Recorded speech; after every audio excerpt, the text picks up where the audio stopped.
जवानी के नशा पिया सब नहीं उतारे।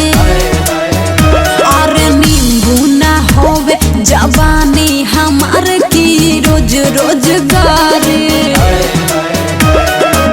सुन ये धन आज करता मन सुन ये धन आज करता मन गोली चलावे द धाए धाए धाए। आए हाय हाय तनी घुस की ना पाए। आए हाय हाय तनी घुस की ना पाए। आए हाय हाय तनी घुस की ना पाए। छपरा के परी तू होमर करी लाइट नियर जरत रह दिन रात बरत रह। आए हाय हाय आए हाय हाय तनी घुस की ना पाए। पागल भइल बानी पिया पलंग पर निक नहीं लागे राउर इहे नो ढंग पर।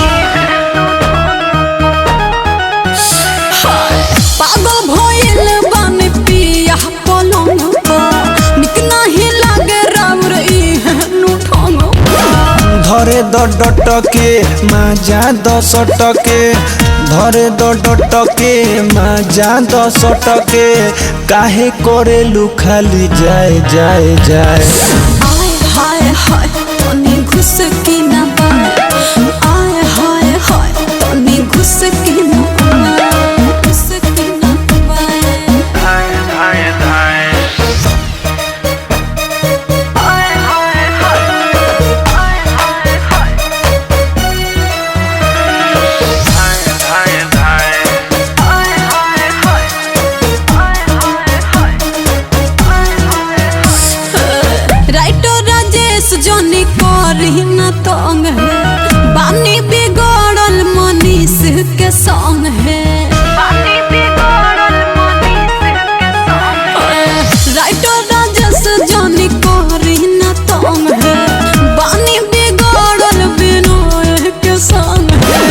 कर विकास के ना ऐसे उदास रानी कर विकास के ना ऐसे उदास रानी मन भइल बाटे खाए खाए खाए।